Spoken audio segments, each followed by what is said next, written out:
let's do the questions, shall we?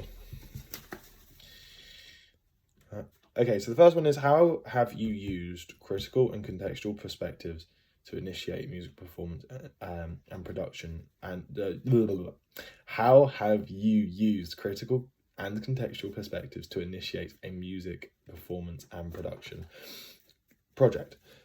How I did that, I wanted to make a lo-fi album. So all my research, I did all my research on artists that I believed or were just actually lo-fi hip hop. Some notable artists that I thought had deep roots to lo-fi hip hop. Nujabes, Jay Dilla, sorry, one sec. MF Doom, Tribe Called Quest, Farside, but so much the Farside from their first album, Bizarre Ride to the Farside. I think that was so much of like this lo-fi hip hop thing. It was really cool. So I based my research and album on that. So my album is 10 songs long, and I did that. Each one was a sample, and I made it and tried very hard to make it sound as lo-fi hip hop as possible. So yeah, that's the first question, and I think it went really well. I think I enjoy making hip hop in general, but when I've never really done lo-fi hip hop, but when when I decided to do this, and make it lo-fi hip hop, I found it really fun and a really interesting process. Second question. How did this lead to creative ideas, concept come for your project? Okay, so firstly, I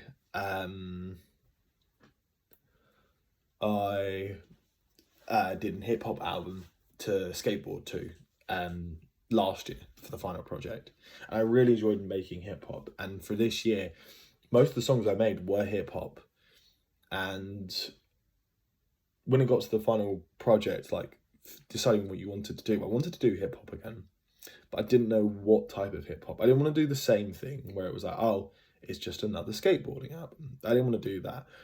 And I was talking to Michael about it, and I did say, what about lo-fi? Because I listened to a bunch of lo-fi when I study, draw, or just skateboard. And I thought it was really cool. So that's how the idea came about. And each sample had its own thing to it. So there's a song on my album called You, and it's a sample of the romantic theme from a show called Yu Yu Hakusho. Not only is that show mega old, but actually the sample is like very, very not stereotypical, but like very lo-fi hip hoppy. And I think it's a really good song. And the same as I think I can't remember what the actual song's called. All I remember it is as Big L. But you'll know when you listen to it. It's the Little L Jamiroquai. It's a Little L Jamiroquai sample, and I really liked that and how I made that song. So like, I got the actual song itself, and there's from the bridge, from the second verse, chorus, it goes to the bridge section, which is this really nice like wavy synth kind of thing. Really, really cool. But it goes into the last chorus. So I took that bridge, sampled the first like section of it, cut out the drums, cut out everything else that was like, cutting everything else out that was like meddling with it and like not making it sound good. So I just took the bass and the synth, slowed it down and stretched it out, and then put drums on it and put some vinyl crackle on it to give that little sound, to make it sound like you're playing it on a vinyl player. And also the like, I have background noises, so it makes it sound like it's in like a little cafe. It's pretty cool. So yeah, that's how like the ideas and like the lo-fi stuff came from it. How has your approach strategy helped you develop your ideas and progress with the project? My approach strategy was kind of balance everything out and try to do as much, like keep everything up as possible. So don't like by the second week do every single song and then have to finish, like just concentrate on the album. Sorry, just need to, there you go. Yeah, so not like by the second week you're doing mostly music and no written work. I wanted to balance everything out. So one day I would be doing a song, and the second day I would be doing work. Third day I'd be doing artwork, and I kind of just stacked it up like that until halfway through, and then by the 6th week I was like, right, I need to get this finished. So I kind of just not doubled my load, but instead of doing one song a week, I tried to do 2 songs a week and then more work. And I will admit to myself, I did kind of neglect the art side of my project. So I did a album cover, and I draw my album cover and all my art for my work myself. I'll just show it to you now. I only did it this Monday, and I like coloured it in and finished it. But all the concept was done by like week 4, and I just kind of neglected it and focused more on the music and I could like written side of it. So yeah, here it is. I don't know if you can see it. There you go. Here it is. I mean, I love it. I think it's so cool. This is going to be the album cover, but I only did that Monday, and I wish I'd done it earlier. But beggars can't be choosers. But yeah, it was very much the release. The approach strategy really helped. And it made sure that I wasn't overwhelmed by anything. I was just kind of steadily doing everything. So yeah. How did you develop creative solutions to realize a music? Okay, so I love sampling. I think this is the right way to answer this question. I love sampling. I stumbled onto it during level 2. I was like, oh, I really want to do something, but I want to take a song, because I saw my friend Troy doing that. So I asked David, could you please help me with this? And David obliged. He was very, very, very kind. And yeah, my first song that I ever sampled was Earth, Wind and Fire, and it was, oh my goodness, Let's Groove, and I made like a house track of it, and it was so much fun. So ever since then, I've just kind of been sampling, and with finding all of these like lo-fi, I say lo-fi, but like finding all of these samples, turning them lo-fi has been so much fun. Halfway through, I decided to do another Jamiroquai sample called Cosmic Girl. It is one of my favorite samples, and I just enjoyed sampling it. I made it into like this really cool lo-fi hip hop beat. I think it's really cool. And I know a lot of other people think it's really cool. And just some of the songs, turning them from like a house track to a hip hop track was really, really cool and really interesting. One of the hardest songs I think I did was, it's called no, it's not called Assumptions. The song I sampled is called Assumptions, and I stretched it out, and I had to like figure out the correct BPM to like keep it in time and make it sound nice. And I think I also used Verispeed. I don't know, can't remember. I think I did. And it just that whole process of just like meticulously like stretching it, not stretching it, stretching it, not stretching it, to make this really cool song, which I just found really interesting. I thought it was really cool.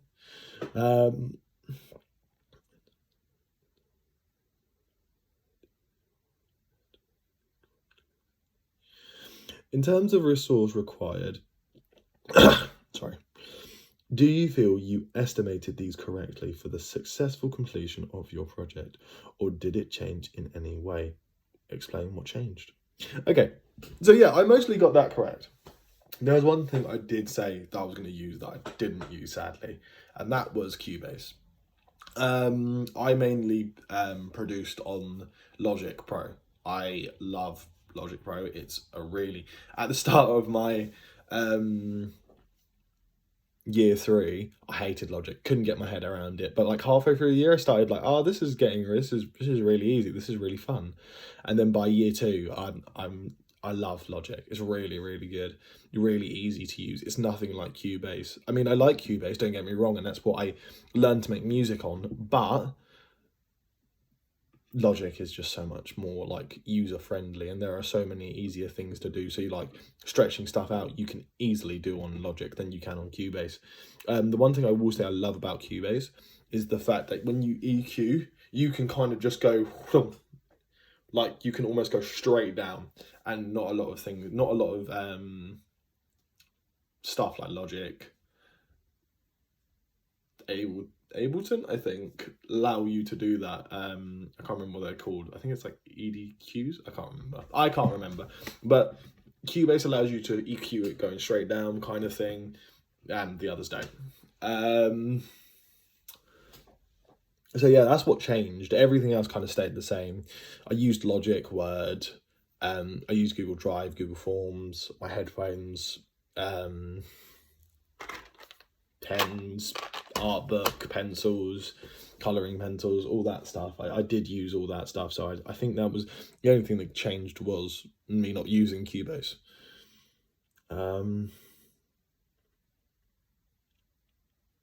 Were the techniques and processes used in realising your ideas successful? Explain this. Right. Techniques. For me, just finding, my techniques and my process, it was just, turning it lo-fi, just slow it down, make it sound a little bit like old, and like you've put it on a vinyl maybe too many times. God, I'm so sorry. Too many times, just kind of like it's wearing out, and like just the feeling that you're in a coffee shop and you're trying to have a little sip of coffee in the morning. I think that was cool. My processes, I'm gonna say yeah. It was just kind of, just for me, just all of the ideas that I got for my thing were just, oh, do I like this song? Can I make it lo-fi? Yes, let's do it. That's what I did. And with the research side, I very much planned it ahead of time that I was going to review each artist, because I knew that I liked their music. I knew that most of them sounded lo-fi, and yeah, that's what I did.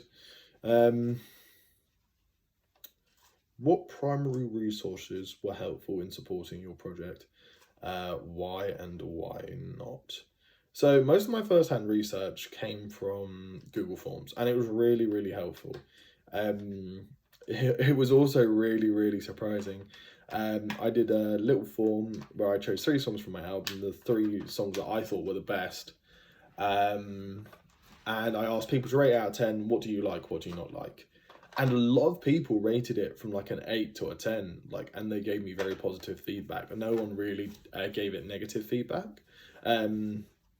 So yeah, I did. That was really surprising, and I thought people were going to pick at it maybe. I thought I wasn't going to be as good as I expected it to be. But no, everyone really, really liked it, and I was very, very surprised and very happy to know that people really like it. So yeah.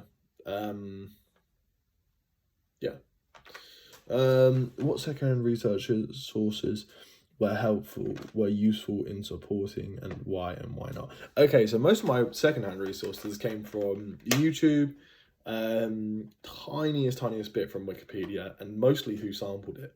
So a lot of my essay is talking about each one of these artists' songs, each one of the songs that these artists have done.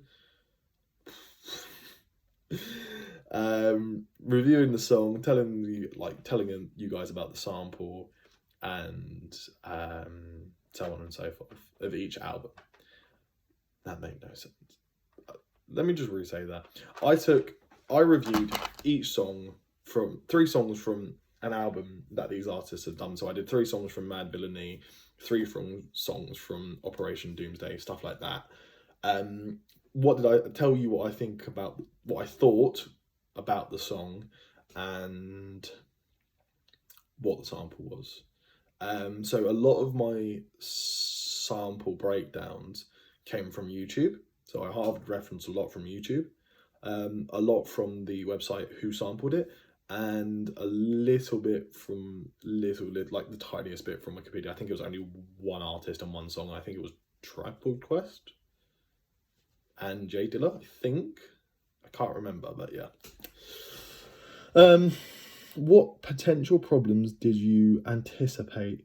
Did they come up, and how did you deal with them? Okay, so the only problem that I really anticipated was my procrastination. I am not very good at procrastination. I'm not very good at like staying focused for a long amount of time. I easily get procrastinated. But actually for this entire thing, I did well. And there were a few times I did get procrastinated, but I'd kind of just sit there for 5 minutes,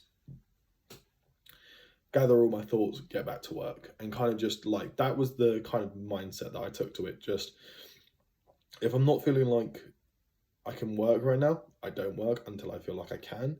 And it would only last for like 5-10 minutes, but I would procrastinate, and that's how I dealt with it. And I think the way I dealt with it was very successful, yeah. What other problems came up that you didn't anticipate? Not really. I didn't really, there weren't any problems really.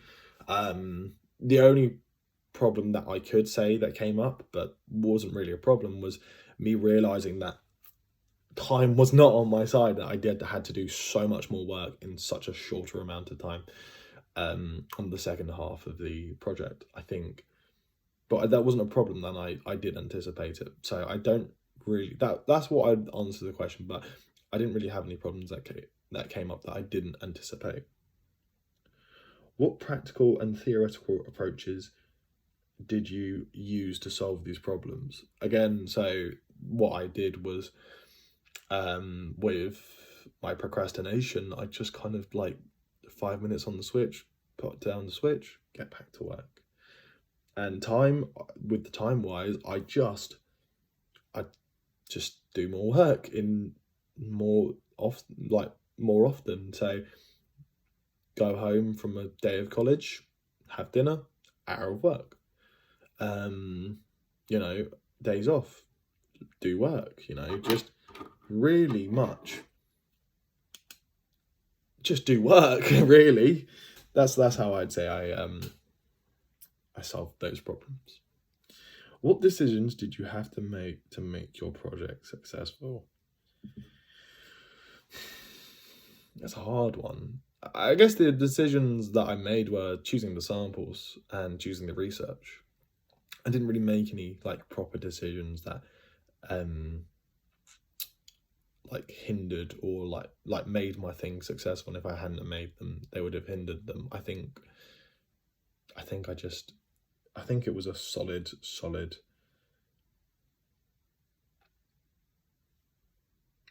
just project idea. I didn't really make any decisions.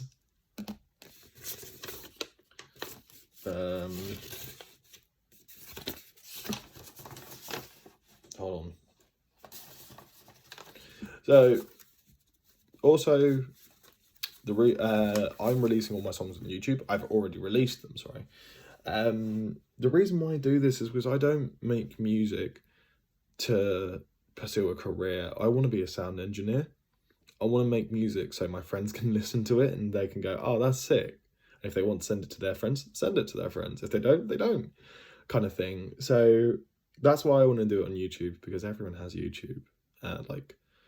Not everyone has Spotify Premium, but you can access YouTube really, really easily. And it allows a lot of people that I know, at least, to go, oh, this is your work? That's sick. So yeah, that's why I'm doing it.